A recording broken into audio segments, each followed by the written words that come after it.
ખૂબ ખૂબ આભાર સર. આપે ખૂબ સુંદર માહિતી પ્રદાન કરી. હવે પછીના આપણા જે બીજા વક્તા છે એવું પીએચસી, એમએસસી અને પીએચડી સ્ટેટિસ્ટિક્સ વિષયમાં થયેલા છે. એઓ એક 3 વર્ષ ડિસ્ટ્રિક્ટ ઇન્ફોર્મેટિક્સ આસિસ્ટન્ટ એનઆઈસીમાં કામ કરેલું છે. 2005થી તેઓ આપણી કોલેજમાં વાઇસ પ્રિન્સિપલ તરીકે ફરજ બજાવતા હતા. અનુક્રમે 2007 અને 2019માં તેઓએ નેક કોઓર્ડિનેટર તરીકેની કામગીરી કરેલી. ત્યારબાદ 6 વર્ષ અને 4 મહિના સુધી તેઓ ઇન્ચાર્જ પ્રિન્સિપલ તરીકે આપણી કોલેજમાં ફરજ બજાવી રહ્યા હતા. જેઓએ 2020-21થી 3 વર્ષ સુધી બોર્ડ ઓફ સ્ટડીઝના ચેરમેન તરીકેની કામગીરી બજાવેલી. હાલમાં તેઓ કમ્પ્યુટર સાયન્સ વિભાગમાં એક પ્રોફેસર તરીકે પોતાની ફરજ બજાવી રહ્યા છે. ઇનોવેશન ક્લબના કોઓર્ડિનેટર છે અને ઉદિશાના મેમ્બર છે. And I must say that he is A very good photographer. તો હવેના વક્તા છે, આપ સૌ ઓળખી જ ગયા હશો, ડૉક્ટર જયેશભાઈ ભટ્ટ, કે જેઓ આજે આપણને કમ્પ્યુટર સાયન્સ તેમજ ઇનોવેશન ક્લબ વિશેની માહિતી આપશે. ડૉક્ટર જયેશભાઈ ભટ્ટ.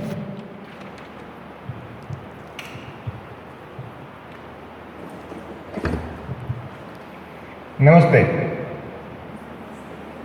થાકી ગયા બધા? નમસ્તે.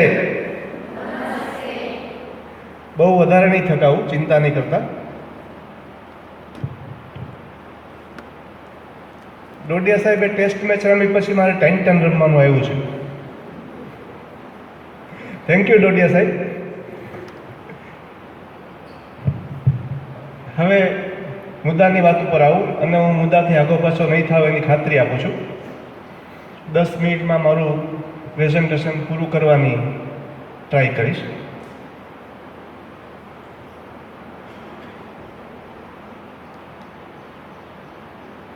ડિપાર્ટમેન્ટ વિશે કહું તો અમારું ડિપાર્ટમેન્ટ બીકોમ વિથ કોમ્પ્યુટર સાયન્સની માન્યતા 1989-90માં મળેલી. ત્યારથી આ ડિપાર્ટમેન્ટ કાર્યરત છે. અમારા ડિપાર્ટમેન્ટમાં અમે 2 ફેકલ્ટી મેમ્બર્સ છીએ.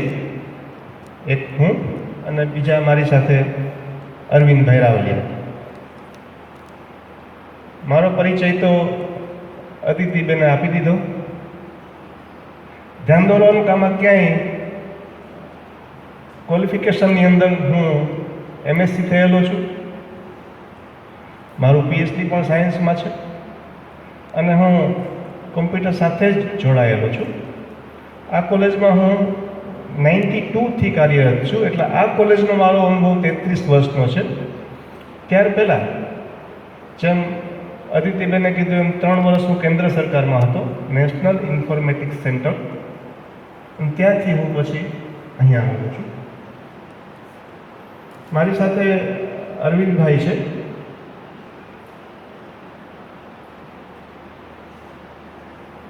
એઓ પણ એમકોમ ડીસીએ થયેલા છે અને 94 સાલથી આપણી કોલેજમાં જોડાયેલા છે. લગભગ 31 વર્ષથી આપણી કોલેજમાં જોડાયેલા છે.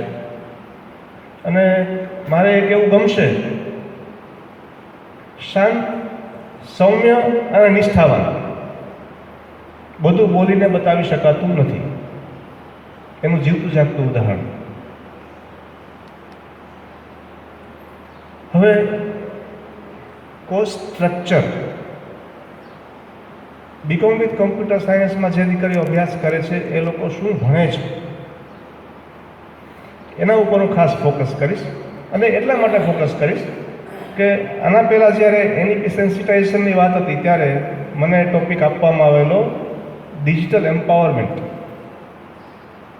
અહીંયાથી પણ વારે વારે કહેવાય છે. હમણાં થોડા દિવસ પહેલાં નમ્રતા મેડમે પણ અહીંથી કીધેલું શોર્ટ ટર્મ કોર્સિસ ને સીસીસી ને એ બધું. એટલે મારે ખાસ આ કહેવું છે કે શોર્ટ ટર્મ કોર્સિસની અંદર તો થાય જ છે, એક્સ્ટ્રા પૈસા ભરીને થાય છે, એક્સ્ટ્રા સમય આપીને થાય છે. અહીંયા ક્યુરિક્યુલમની અંદર આ થાય છે. એ શું શું થાય છે એ ખાસ થેન્ક યુ સર કે તમે મને તક આપી આ કહેવાની. હવે આપણો જે સિલેબસ છે એ સેમ 1 થી 4 NEP અંતર્ગત આવે છે. સેમ 5 અને 6 હજી CBCSમાં છે. સેમેસ્ટર 1, 3, 5માં શું દીકરીઓ ભણે છે એ ખાસ એટલા માટે કહેવાનું જરૂર લાગે છે મને કે જ્યારે NEP સેન્સિટાઇઝેશનની વાત હતી ત્યારે ડિજિટલ એમ્પાવરમેન્ટમાં એવું સ્પષ્ટ ઉલ્લેખ છે કે વિદ્યાર્થીઓને અને શિક્ષકોને ડિજિટલી એમ્પાવર્ડ કરવા. માત્ર કમ્પ્યુટર ચલાવતા આવડે એટલું નહીં, પણ કોડિંગનું પણ જ્ઞાન આપવું એવું સ્પષ્ટ છે. તો અહીંયા હું એ બાબતે ખાસ કહીશ. આપ જોઈ શકો છો કે સેમ 1ની અંદર પ્રોગ્રામિંગ ઇન સી, સેમ 1 અને 2ની અંદર સી પ્રોગ્રામિંગ આવે છે કે જે દીકરી ભણીને કદાચ MCAમાં પણ જાય કે MSCITમાં પણ જાય તો ત્યાં એને આ શીખવાનું આવશે. બીજું, સેમ 1ની અંદર information technology and commerce, sem 2ની અંદર પણ ફરીથી રિપીટ થશે. આઈટી એટલે જે કોમ્પ્યુટરનો બેઝિક નોલેજ, કોમ્પ્યુટર શું છે, કેવી રીતે કામ કરે છે, મેમરી શું છે, એ ડિટેલની અંદર દીકરીઓ ભણે છે. હવે આ જે વિષયો ભણવામાં આવે છે એ ન માત્ર થિયરી, એક કોમ્પ્યુટર પર એક દીકરી બેસી અને પ્રેક્ટિકલ પણ સાથે સાથે કરે છે, અને એ પ્રેક્ટિકલ આખી ટર્મ માટે થઈને કરે છે. કોઈ એક દિવસ પ્રાયોગિક પ્રેક્ટિકલ ડેમોન્સ્ટ્રેશન લઈ લઈએ એવી રીતે નહીં, આખી ટર્મ માટે એ દીકરી પ્રેક્ટિકલ કરે છે. અને કેટલા પ્રેક્ટિકલ કરે છે? અઠવાડિયામાં 2, પહેલા સેમેસ્ટરમાં. એવી રીતે ત્રીજા સેમેસ્ટરની અંદર પણ 2 પેપર છે. એમાં MS એક્સેલ શીખે છે. આપ સૌ જાણો છો કે ગવર્મેન્ટ સર્વિસ માટે થઈને CCC અને CCC પ્લસ કમ્પલસરી છે. અધ્યાપકો માટે CCC પ્લસ કમ્પલસરી છે. બીજી અન્ય ગવર્મેન્ટ સર્વિસ માટે CCC કમ્પલસરી છે. અને મને યાદ કરાવતા આનંદ થશે કે CCCનો જે સિલેબસ છે એ સિલેબસ જો તમે ગામમાં શીખવા જાશો તો 2,500થી લઈને 4-5 હજાર સુધીનો ખર્ચ થાય છે. કદાચ આપણી કોલેજમાં પણ થતો હશે, ખબર નથી મને. અહીંયા FY દરમિયાન Windows, MS Word, MS Excel, MS PowerPoint આ ભણાવવામાં આવે છે. અને કેટલા સમય માટે? FY તમે વિચાર કરો કે દીકરીઓ 4 સેમેસ્ટર સુધી આની પ્રેક્ટિસ કરે છે કે જે માર્કેટમાં તમે 3-4 હજાર આપીને 2 મહિનામાં કરી લ્યો છો. તો અહીંયા પ્રેક્ટિસ વધારે મળે છે, ડિટેલ નોલેજ મળે છે, મફત મળે છે. પણ કદાચ મફતની કિંમત ઓછી હોય છે. 5મા સેમેસ્ટરની અંદર DBMS ડેટાબેઝ મેનેજમેન્ટ સિસ્ટમ, આ સેમ 1, 3, 5નો સિલેબસ છે. આ સેમ 2, 4, 6માં તમે જુઓ અગેઇન પ્રોગ્રામિંગ ઇસીનો સેકન્ડ પાર્ટ. પ્રોગ્રામિંગ એટલે કોડિંગ, જેને રૂપકડા નામથી ઓળખીએ તો જેને કોડિંગ તરીકે લોકો ઓળખે છે. ઇન્ફોર્મેશન ટેકનોલોજી એન્ડ કોમર્સ, એમાં વિન્ડોઝ અને MS વર્ડ છે. અગેઇન 4th સેમેસ્ટરની અંદર વિઝ્યુઅલ બેઝિક. હવે આ સબ્જેક્ટ એવો છે કે જે MSCITમાં કે PGDCAમાં કે MCAમાં ભણાવવામાં આવે છે. આપણે એનું બિગિનિંગ લેવલ સુધી તો દીકરીઓને પહોંચતી કરીએ છીએ. અગેન સેમ 4ની અંદર પાવરપોઈન્ટ સિલેબસમાં છે. એટલે તમે જુઓ સેમ 1, 2, 3, 4 થઈ અને CCCનો આખો સિલેબસ કવર થઈ જાય છે. ઉપરાંત પ્રોગ્રામિંગ ઇન સી ભણે છે, પ્રોગ્રામિંગ ઇન વિઝ્યુઅલ બેઝિક ભણે છે, પ્રોગ્રામિંગ ઇન ડેટાબેઝ મેનેજમેન્ટ ભણે છે. આટલું 3 વર્ષ દરમિયાન સિલેબસની અંદર આવેલું છે. કન્ટેન્ટ અમારી દીકરીઓ જાણે છે કે અમારું 100% ટીચિંગ કાં તો પાવરપોઈન્ટ પ્રેઝન્ટેશનથી થાય છે અથવા ડેમોન્સ્ટ્રેશનથી થાય છે. શીખવાડવાનું માત્ર થિયરિટિકલ નહીં, પણ એ કોડિંગ કેમ કરવું હું એને લાઈવ ડેમોન્સ્ટ્રેટ કરીને બતાવું છું કે આ કમાન્ડ આમ વાપરીએ તો આમ થાય. હું માત્ર બોલીને કહું તો દીકરીઓને નહીં સમજાય, હું એને કરીને બતાવું અને એ દીકરીઓ સમજે અને પછી પ્રેક્ટિકલમાં એ દીકરીઓ જાતે કરે.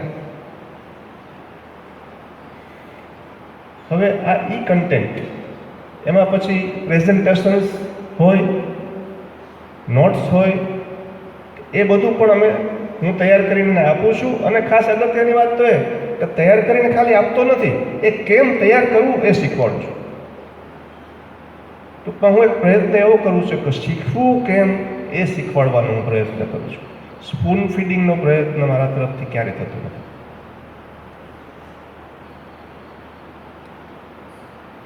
રિઝલ્ટ એનાલિસિસ,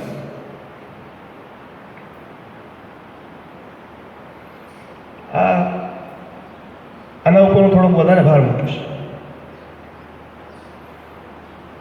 એટલા માટે કે જ્યારે ડોડિયા સાહેબે ચિંતા વ્યક્ત કરી સંખ્યાની, ત્યારે આ એક જ હથિયાર આપણી પાસે છે કે જે આપણે વાપરી શકશું.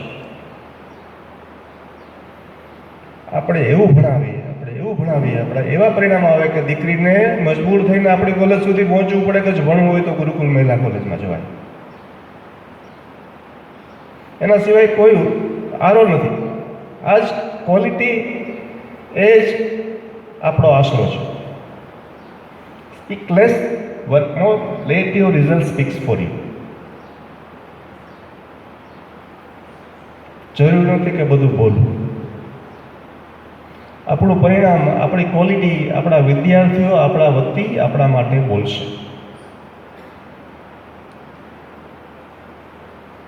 ગઈ નેકમાં બતાવેલો ચાર્ટ છે, જે 2018-19થી 22-23 સુધીના રિઝલ્ટ છે. આપ જોઈ શકો છો કે કન્સિસ્ટન્ટ રિઝલ્ટ કમ્પ્યુટર સાયન્સનું છે. રિઝલ્ટની અંદર એક સાતત્ય છે. ઓલમોસ્ટ 100% રિઝલ્ટ દર વખતે દર સેમેસ્ટરની અંદર આવે છે.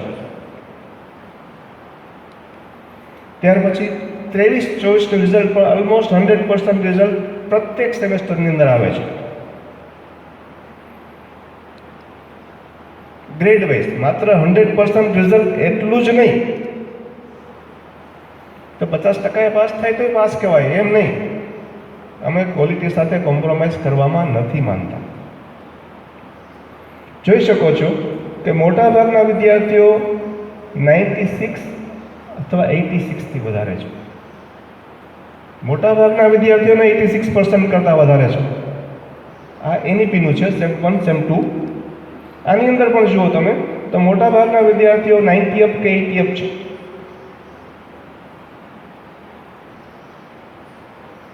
અમે બે પ્રકારની ખાતરી આપીએ છીએ. નિયમિત આવો, નિયમિત ભણો, નિયમિત એસાઇનમેન્ટ સબમિટ કરો અને 90% કરતાં વધારે માર્ક લઈ આવો. ન આવો અને ફેલ થાવ, બેય ખાતરી અમે આપીએ છીએ.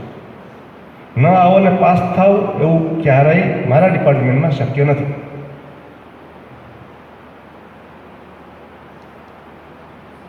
આ છેલ્લું રિઝલ્ટ હમણાં જે સરે 2 દિવસ પહેલાં આપ્યું એ 2024-25 સેમ 1, 3, 5.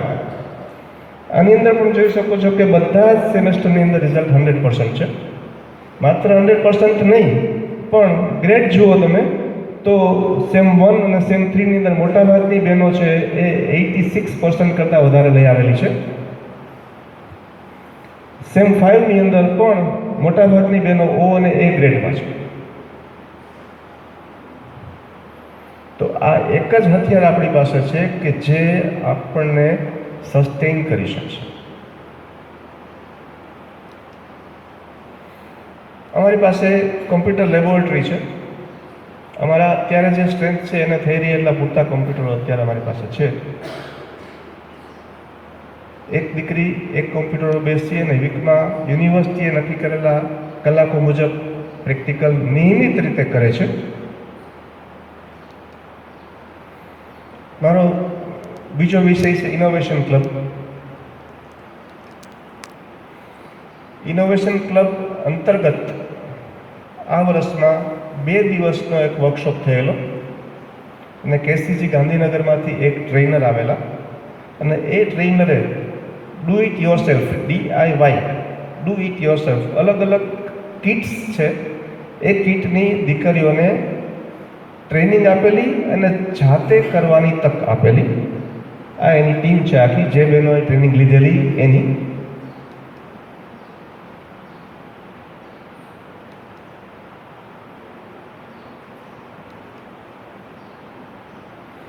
આ ટ્રેનિંગમાં દીકરીઓએ ટેલિસ્કોપ એસેમ્બલ કરેલું, ટેલિસ્કોપથી દૂરનું જોયું હતું, ડ્રોન હવે કોમન થઈ ગયું છે, ફોટોગ્રાફરો ખાસ ઉડાડતા હોય છે, એ ડ્રોન પણ કેવી રીતે ઉડાડાય એ ડેમોન્સ્ટ્રેટ કરેલું. આવા વિવિધ પ્રયોગો અહીંયા આ ટ્રેનરે બતાવેલા અને દીકરીઓ પાસે કરાવેલા. Thank you. આશા રાખું છું કે વધારે સમય નહીં લીધો હોય.